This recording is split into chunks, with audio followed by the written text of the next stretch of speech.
दोस्तों, लोगों की माने तो विरदाराम एक मसीहा थे। एक ऐसे व्यक्ति थे जो हंसमुख थे और सबके काम आते थे, गरीब लोगों के काम आते थे, लोगों के और बेहद सरल स्वभाव के थे। लेकिन अगर पुलिस की माने तो एक इटली शीटर थे। अब एक नई बहस शुरू हो गई है सोशल मीडिया पर कि विरदाराम सिहोल क्या थे, क्या नहीं थे। उनके जनाजे में हजारों लोगों की भीड़ उमड़ी थी। ये सब देखकर कंफ्यूज निकल सकता है कि असल में वो कौन थे, क्यों इतनी भीड़ होती है उनके अंतिम संस्कार में। विरदाराम जी सियोल की अंतिम यात्रा की ये तस्वीरें बता रही है कि वो कितने अच्छे और नेक इंसान थे, गरीबों के मसीहा थे, समाज में आने वाले थे, सभी के काम आने वाले थे, किसी को परेशान नहीं करते थे। ये सभी तस्वीरें यही बता रही है। बाड़मेर में अचानक ये दुखद खबर आई, विरदाराम नहीं रहे।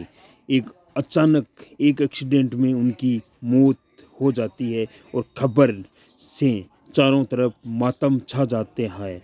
पूरे बाड़मेर में नहीं बल्कि पूरे राजस्थान में। उसके बाद सिलसिला शुरू होता है उन्हें श्रद्धांजलि देने का। एक तरफ अगर पुलिस की भाषा में देखें तो वो एक इटली शीटर थे। जब लोगों की आप सुनेंगे और भीड़ को देखकर ऐसा लगता है कि वह एक मसीहा थे। और सोशल मीडिया पर चारों तरफ ऐसे अफवाहें फैलाई जा रही है कि वो बदमाश थे, इटली शीटर थे। अगर इटली शीटर होते, बदमाश होते तो अंतिम सफ़र में इतनी भीड़ कभी किसी के नहीं होती है। वो एक नेक और अच्छे इंसान थे, अच्छे विचार थे। समय कम लेकर आए थे, यात्रा लंबी थी, लेकिन उन्हें कम उम्र में जाना पड़ा। यह एक पूरे समाज यानी सर्व समाज के लिए ही दुखद घटना है और ये कश्ती अब कभी भर ही नहीं सकती है। वो गरीबों के मसीहा थे, अच्छे इंसान थे। उन्हें इटली शीटर बोलकर उनका नाम बदनाम किया जा रहा है। वो समाज सेवी है, समाज सेवी थे, क्योंकि वह लोगों की मदद करते थे, आमजन की मदद करते थे। पुलिस की इटली सीट में स्मगलर बतौर रखा था। लेकिन समझना यह है पड़ेगा कि अगर कोई मोटे लेवल का आम जनता की मदद कर रहा है, हेल्प कर रहा है, तो वो जनता का हीरो हो जाता है। क्योंकि जो जनता की मदद करेगा वो जनता का हीरो हो जाएगा। गरीब समाज सेवी ही जनता का हीरो बनता है। कभी आपने देखा है कोई किसी नेता को हीरो बनते हुए, किसी पुलिस अफसर को हीरो बनते हुए? क्योंकि नहीं बनता है। जो जनता की मदद करता है वो ही जनता का हीरो होता है। विरदाराम जी सियोल की अंतिम यात्रा में आपने हजारों लोगों की भीड़ देखी होगी। कोई तो वजह होगी। बड़े शायर यही कहते हैं, चाहे जिंदगी कैसी भी दे, मौत हमें मंजूर है। किसी के जनाजे से पता चलता है कि जमाना उसकी कितनी कदर करता है। और कहीं ना कहीं आपने सोशल मीडिया पर देखा होगा कितनी भीड़ हुई थी।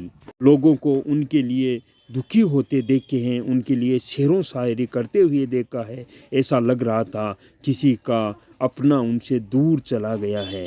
अपनी ट्रैवल एजेंसी के दौरान भी बहुत लोगों की मदद की, वैसे भी बहुत लोगों की मदद की और कहीं ना कहीं आम जन की इतनी मदद की थी। इसी वजह से उनके अंतिम यात्रा में शामिल होने के लिए हजारों लोग आ गए। इतना ज़बरदस्त तरीके से पूरा का पूरा इलाका उमड़ पड़ा।